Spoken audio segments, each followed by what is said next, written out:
এই যে কলিতে এসেছেন, যদি অদ্বৈত প্রভু না ডাকতেন, ওঙ্কার ছেড়ে না ডাকতেন, এসো হে গৌর করে না ডাকতেন, তবে আমরা গৌর পেতাম না। আর যদি গৌর না আসতো কি হতো? বলি, যদি গৌর না আসিত কেমনে হইতো, কেমনে হইতাম রে।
আমার গৌর চাল আসছেন না। অদ্বৈত কিভাবে ডাকলেন?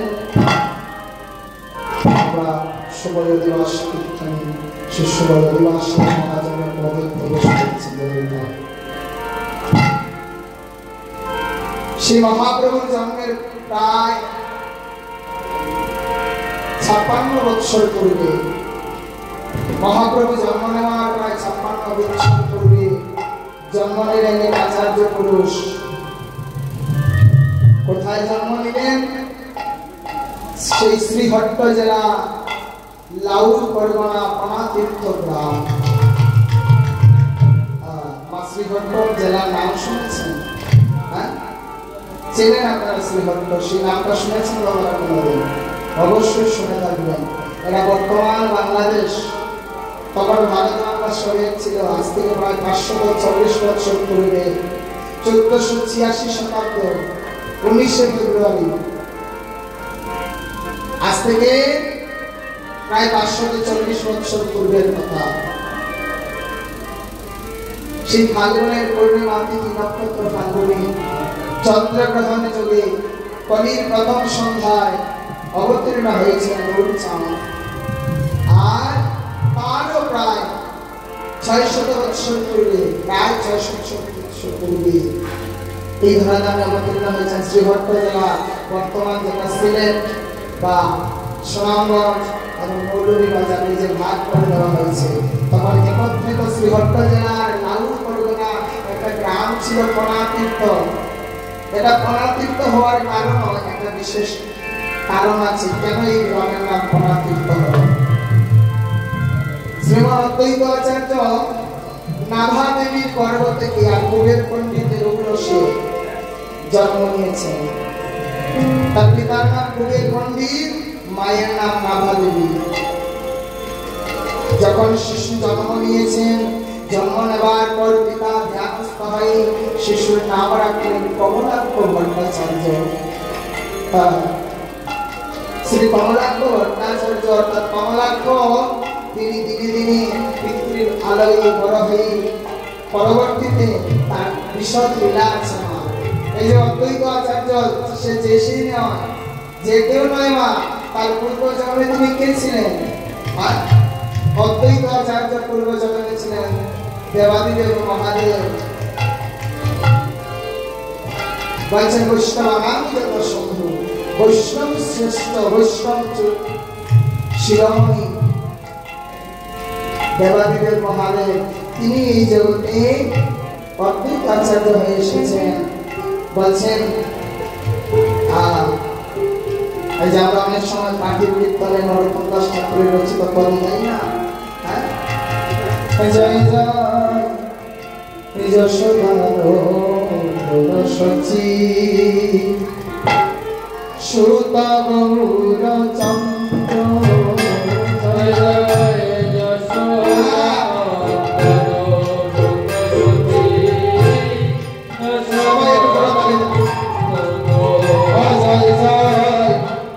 রোহিণী নন্দনা বল রামণী তানন্দ জয় জয় রোহিণী নন্দনা বল রামণী তানন্দ।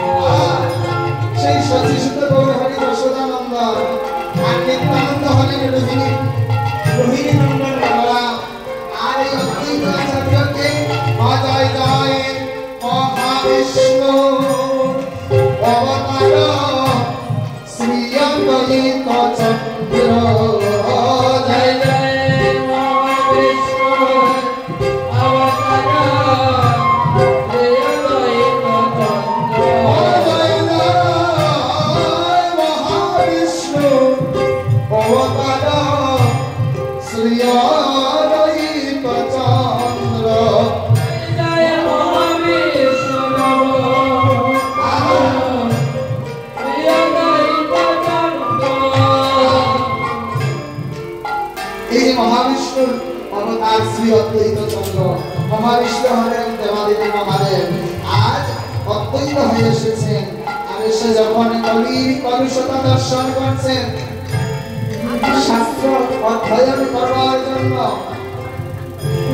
সনাতন শাস্ত্র অধ্যয়নের জন্য যখন সেই শ্রীহট্ট পরিত্যাগ করে পিতামাতার সঙ্গে চলে আসলেন নবদ্বীপে, সেই পশ্চিমবাংলা নদিয়া জেলা নবদ্বীপের শান্তিপুরে, শান্তিপুরে এসে আমার নাম হল ওনার অদ্বৈত আচার্য, যার কোনো দ্বিতীয় রূপ নাই, ভাব নাই। সেই অদ্বৈত আচার্য সেই নবদ্বীপের সুরজনী গঙ্গার তীরে পাগলা তলার নিচে বসে প্রায় 14টা বৎসর আরাধনা করেছেন। তার আরাধনা শ্রীমন মহাপ্রভুর আরাধনা কেন করলেন? কারণ তিনি জানেন সে ছাড়া এই জগতে গৌর ছাড়া আসার কোন সূত্র হয় না। তাই তো আজ কি করলেন? এই কলির কলুষিত দর্শন করিয়া শ্রীমন অদ্বৈত আচার্য আমার আজ মনে মনে ভাবছেন এই কলিযুগের কি হবে? কলির গতি কি হবে?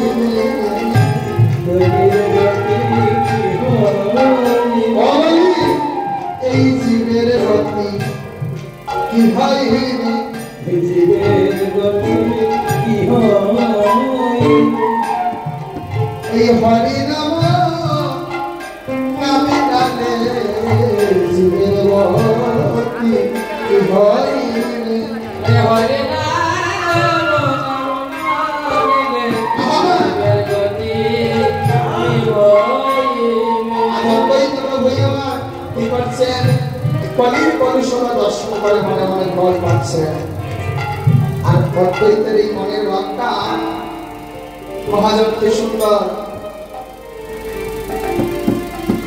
আজ পদের মাধ্যমে প্রকাশ করছেন। সেই ভাবটা প্রকাশিত হলো, মহাজন ভাবে দিলেন আসিয়া অদ্বৈত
আমার অদ্বৈত প্রভু কলির কলুষণ দেখছেন। শিষ্য গুরু না মানে, পুত্র পিতা না মানে, স্ত্রী স্বামীকে সম্মান করে না। এই জগতে হরিভক্তির লেশমাত্র নাই, সবাই পাপী আচ্ছন্ন হয়ে আছে। বলছে কলি কাল সর্বঋষি দত্ত জীব মায়াবাসী, আজ দেহতনা লয় কৃষ্ণ নাম, কেউ কৃষ্ণ এমন সময় অদ্বৈত প্রভু মনে মনে ভাবছেন, আমার উপর তো আদেশ হয়েছে যে কলি কলুষতা নাশ করার একমাত্র পন্থা তৈরি করবো। আমি যদি না ডাকি গৌর আসবেন না, আর গৌর না আসলে কলি জীবী মুক্ত হবে না। তাই তো আজ অদ্বৈত প্রভু মনে মনে ভাবছেন, প্রভু একা কইলা মনে হরি নাম লয় মানে, প্রভু একা কইলা মনে হরি নাম লয় মানে, অবনি সে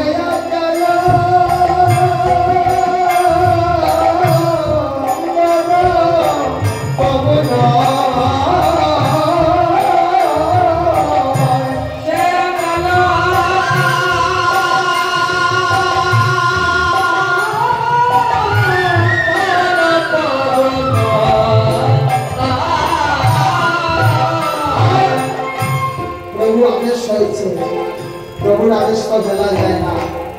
আমার এই যে ইয়ামিনাই আজ কীর্তন হচ্ছে, এবার আমাকে নিমন্ত্রণ করা হয়েছে বনের মাধ্যমে, আমাদের বনের মাধ্যমে নিমন্ত্রণ করা হয়েছে যে আপনার দলবল নিয়ে কীর্তনিয়াকে নিয়ে আপনি কীর্তন করতে আসবেন। তো এবার নিমন্ত্রণ তো আমাকে একা করা হয়েছে বনের মাধ্যমে, আমার বাকি কাউকে বলা হয় নাই। এখন আসার পর যদি বলা হতো যে গোসাই আপনাকে একা বলেছি, আপনি একা কীর্তন করুন, আপনারা যদি বলেন যে একা কীর্তন করুন, তাকে সম্ভব হবে? একা একা কোনোদিন কোনো কার্যসিদ্ধি হয় না। অর্থাৎ আমি আমার সহযোগী যারা কীর্তনিয়াগণ আছেন সবাইকে নিয়ে কীর্তন করতে হবে। আসলে কীর্তনিয়া থাকলে হবে না। আজকের আসলে যদি শুধু আমরা কীর্তনিয়াই থাকতাম, আর আপনারা ভক্ত শ্রোতা থাকতেন না, তবে কীর্তন তোই নিষ্ফল। বলছি নাহং কৃষ্ণামি বৈকুণ্ঠে যদি নাম হৃদয়ে নচ, মদ ভক্ত চক্র গায়ন্তি তত্র কৃষ্ণামি নারদ। নারদ, আমি বৈকুণ্ঠে থাকি না, যদি আশ্রমে বন্দী থাকি না, আমার ভক্ত যেখানে সম্মিলিতভাবে সমবেত থেকে আমার নাম কীর্তন করে সেখানে আমি থাকি। তাই আজ অদ্বৈত প্রভু মনে মনে ভাবছেন, একার পক্ষে সম্ভব না, একাই আমি কি করিব, ঈশ্বর বাবা কোথা পাবো, কলি করে দেখি লাগে ভয়। প্রভু যে আদেশ করেছেন, এই আদেশ তো রক্ষা করতে হবে। ঠিক অমনি সময় চিন্তা করছেন আর চিন্তামণি, আর চিন্তা করতে করতে অমনি সময় দেখা গেল নামাচার্য হরিদাস ঠাকুর, সেই যিনি শ্রীল হরিদাস নামের আচার্য, তিনি আজ নামের মালা জপ করতে করতে অদ্বৈত সন্নিকটে দিয়ে আসছেন। আর আগে দেখি আজ মহাজন ভাব দিলেন,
যাও যাও তুমি কলিজির দাঁড়ে দাঁড়িয়ে হরিনামটা প্রচার করার কার্যে আমার সঙ্গে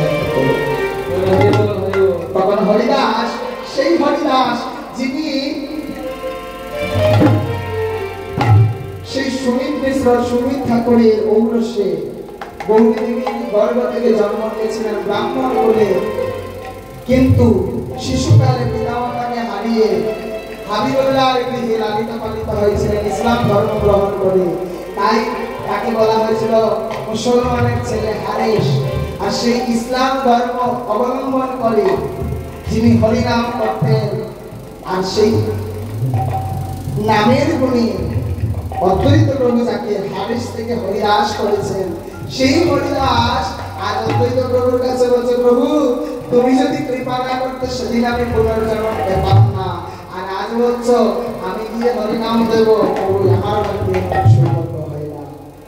তাই তো আজ শ্রীমান গুরুদেবের চরণে অর্থাৎ অদ্বৈত আচার্যের চরণে হরিদাস ঠাকুর লুটিয়ে প্রণাম করলেন। প্রণাম করি না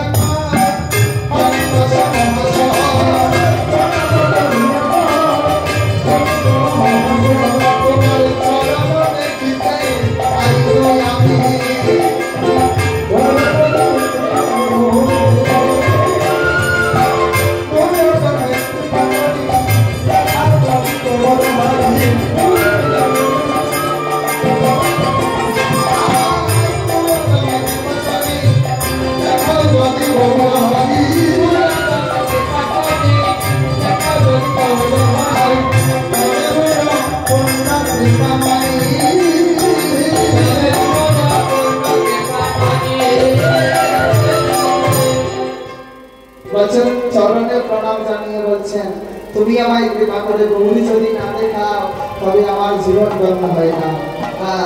তাই তো আজ এত বলি সীতানাথ হরিদাস করিসা প্রভুকে আনিতে করিলা সূত্র। এখন কি করে প্রভুকে আনবেন? প্রভুকে আনার সূত্র বুঝছেন অদ্বৈত আচার্য নানা রকম গ্রন্থাদি আস্বাদন অধ্যয়ন করতে করতে তিনি একটি জায়গায় একটা শ্লোক পেলেন, পঞ্চম তুলসী দলমাত্রণ জলস্য চুরতনব বিক্রিমিত্তাং সমাত্মা ভক্তবৎসল হরি। অর্থাৎ যদি কেউ তুলসী আর গঙ্গা জল দিয়ে আমার আরাধনা করে, আমি জনম জনমের মতো তার কাছে বিক্রি হয়ে যাই। কেউ বলছেন না, আমার ভগবান বলছেন যদি কেউ তুলসী আর গঙ্গা জল দিয়ে আমার পূজা করে, আমি জনম জনমের মতো তার কাছে বিক্রি হয়ে যাই। তাই তাই অদ্বৈত প্রভু আমার আজ সুরধনীর গঙ্গার তীরে আমি সুরধনী গঙ্গার তীরে তুলসী আর গঙ্গা জল দিয়ে আমার আরাধনা করছে। কেমন করে? আজ নিজ শিরযন্ত্র ধরি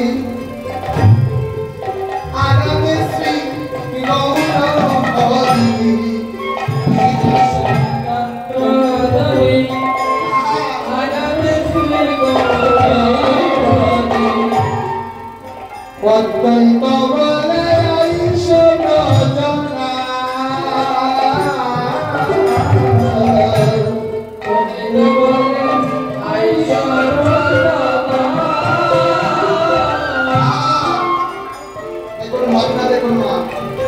অদ্বৈত বলে আইসব রচনা। কলিযুগে কে আসবেন? কলির অবতার গৌরচন্দ্র, তাই না? আর অদ্বৈত প্রভু ডাকছেন রচনা বলে। তিনি আজ একবারে গৌর হরি বলে ডাকলেন কি বলে? রচনা। কেন? ওই যে ব্রজেন্দ্র নন্দন সত্য বলছেন, বলল পঞ্চ পরিত্যক্তা লোকানাং প্রাণকারিণা কলৌ সংকীর্তন আরম্ভে ভবিষ্যমে সচিসুত। অর্থাৎ সেই গোলক পরিত্যাগ করে গোলকের নাথ শ্রী হরি আমার কলির প্রথম সন্ধ্যায় সচিগর্ভ সিন্ধু হতে উদয় হলেন। কলৌ সংকীর্তন আরম্ভে কলির সংকীর্তন আন্দোলনকে সূচনা দেওয়ার জন্য। তাই বলছেন কেশব জনার রচনা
সবাই করতালি করতে হবে।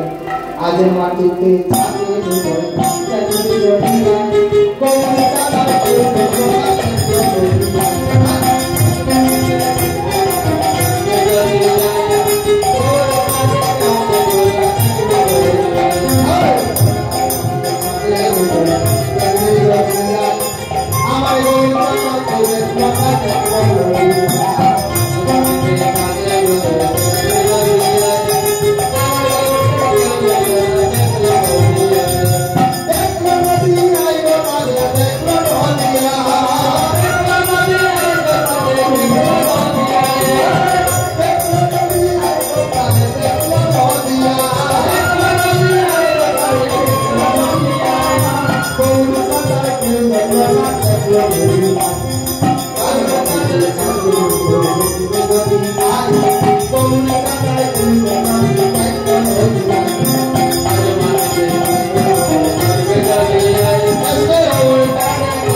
কেন আসলেন? দেখুন, আমরা কেউ বহু সুন্দর কেউ সচরাচর দর্শন করি নাই। কি করেছি? শুধু তার নাম শুনেছি, শুধু তার নাম শুনেছি গৌরী চাঁদের। তো তার নাম শুনে যদি তার প্রতি এত প্রেম আসে,